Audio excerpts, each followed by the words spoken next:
So you have a shiny, beautiful website.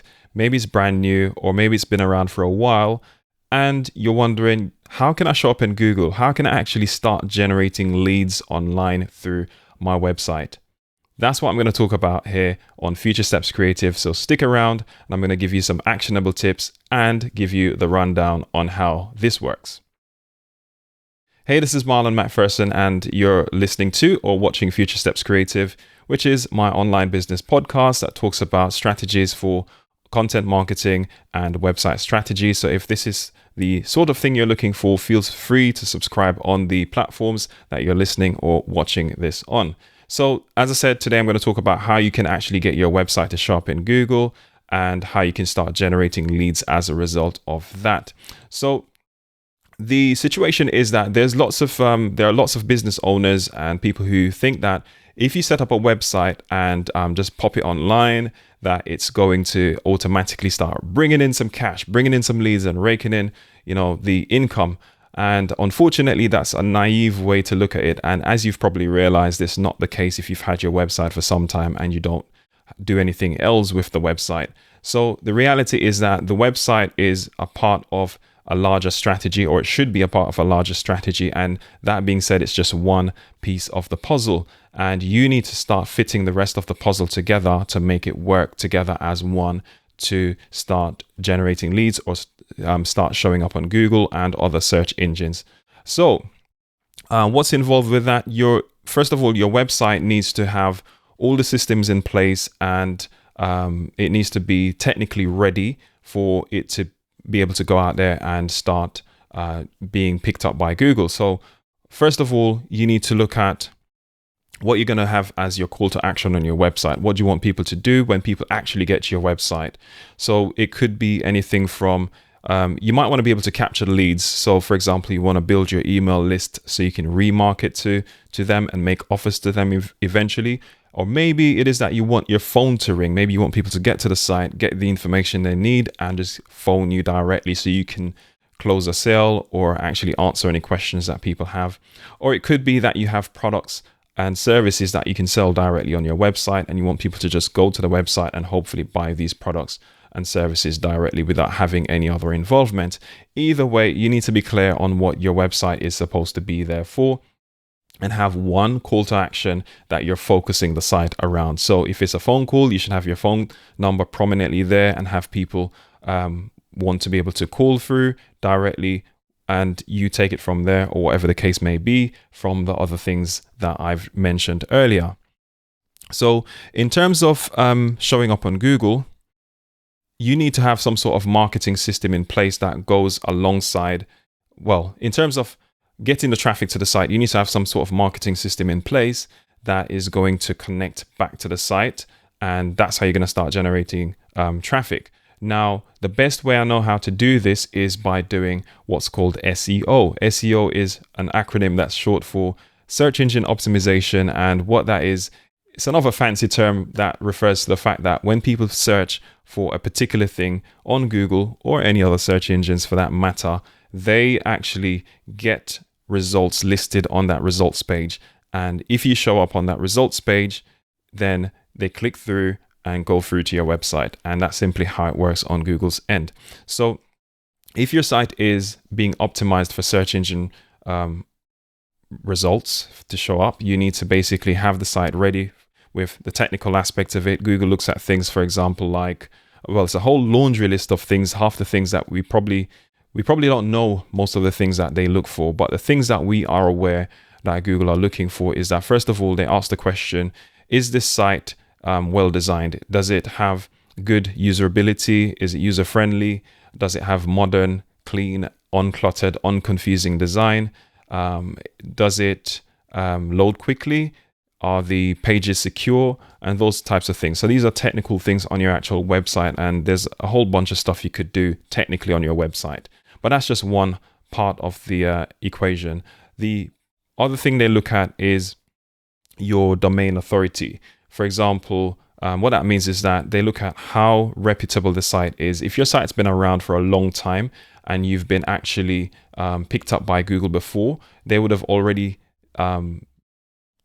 indexed your site, meaning that they send these things they call spiders, which are basically softwares that run across the internet and pick up pages. That Google is always looking for new pages that's being published online. So when a new website goes out there, it eventually gets picked up by Google, because Google are, they're sending out these spiders to search for new pages so they can index them.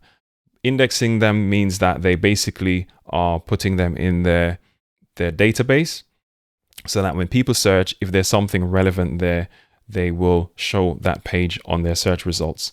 So essentially, if your site has a lot of pages, if it has been around for a long time and is proven to be a valuable site because of user interactions, they use user interactions as a big metric as to when they're deciding which pages or which sites to show up. So if people are actually coming to your site very often and interacting with the site and staying on it, that means your site has something valuable there that's bringing people and keeping them there. And Google sees this because they track every single thing that goes on the internet pretty much.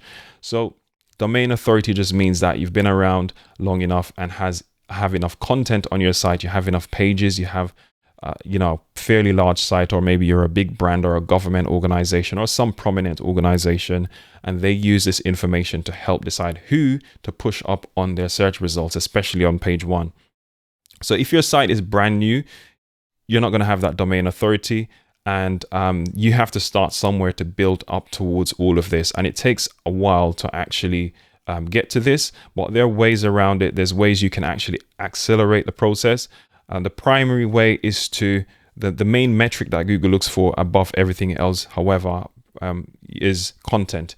If you have good quality content that meets the needs of what people are searching for, that's how you're going to get ranked on Google, or meaning that you're going to be shown on the results pages. And the higher the quality or the more relevant the content you produce and create and publish, they put you higher in the rankings. Obviously, all the other factors come into play as well, but content trumps everything else. So content works in conjunction with all these other things to get you on the highest possible listing. Now, what is content? Content is referring to anything that can be published that people can consume and it's helpful to them. So primarily, this is going to be written on your website. So you'll have your articles that you could write about a particular topic, or something that you want to have people read and it's helpful or it's informative.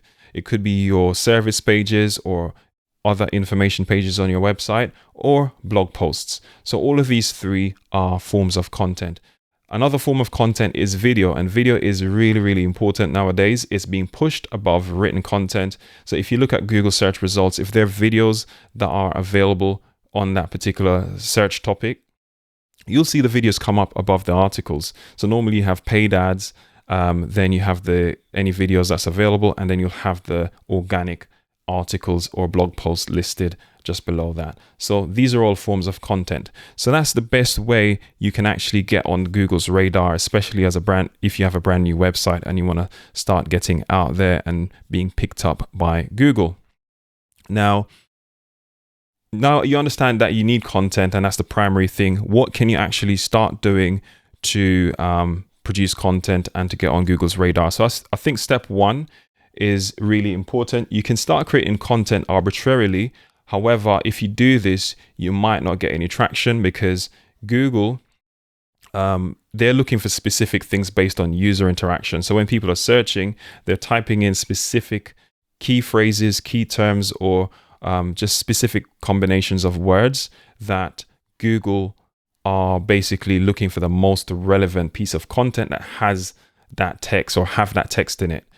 So therefore, if you know what Google wants, if you know what content is in demand within your niche, that's where you're going to win. And you can actually look at how you can put out content that's around that demand, and you're much more likely to start showing up on Google. So what I would say is start with search analysis before you do anything. So search analysis, otherwise called keyword research, is basically where you try and you do some research into what people are searching on Google. So for example, an easy way to do this is if you go on Google itself, if you go on your computer or on your phone like I have here. And if you start typing out the first few words or letters, you'll see some search results or search suggestions being made. And these suggestions are based around what Google thinks is related to what you're trying to search. And these are things that people have been searching before. So for example, I just typed in how to on my phone here inside Google, and it's given me a list of maybe like 3 results from my last 3 searches. But then below that is giving me some other bits. Like for example, it's saying here, how to make pancakes, how to make face masks, how to make bread, how to make pasta, how to lose weight, how to make cookies, how to make pizza dough. There's quite a lot about food there. But and I think it's to do with the fact that a lot of people are at home at the moment during coronavirus. This is the time that I'm filming this. So if you know that people are searching for specific things within your niche, this is very simple at the moment, but you would do this specific to what you do, and you would make note of what the popular searches are. And that's how you're going to create a list of content topics and ideas that you can create. Now, if you know how much content is already out there, and you can assess that and see what the other content is, you can investigate and see if you can make a better piece of content, because chances are somebody else have already made a piece of content. But it doesn't necessarily mean that you can't make a better piece of content or come at it at a different angle. And that's how you basically do it. You turn it into content and you publish. This is important. You publish on a regular, consistent basis, because Google is going to start indexing your site. It's gonna come back to your site all the time to look for more content. If it sees that there's a publishing strategy, if it sees there's a publishing schedule or pattern where you're putting out content every week or every day or every few days, it will come back and check. So that's the most actionable tip I've got for you inside this video. So I get it. I know that you might be a busy business owner, which you should be because you're running your business, and maybe you can't do all of this. You can't produce content. But the fact is, you're going to have to do this in order to stand any chance. You're going to have to get content out there. Whether you produce it yourself or you hire someone to do it for you, you have to get it done either way, or just do what you can. So if you're looking for some help with this, I can give you some free consulting. Just reach out to me via my website or email me info@marlonmcpherson.com. I can give you some help with trying to figure out where you can approach things from, what angle you can attack it from. And what you want to do is have a plan to go forward with to be able to publish on a regular, consistent basis and to get your website ready first of all. So reach out to me. I have a done for you service as well. So if you need some help with that, I will be able to help out at this point in time. So that's all I've got for you in this episode of Future Steps Creative. Thank you for listening. Thank you for watching, and I'll catch you in the other one.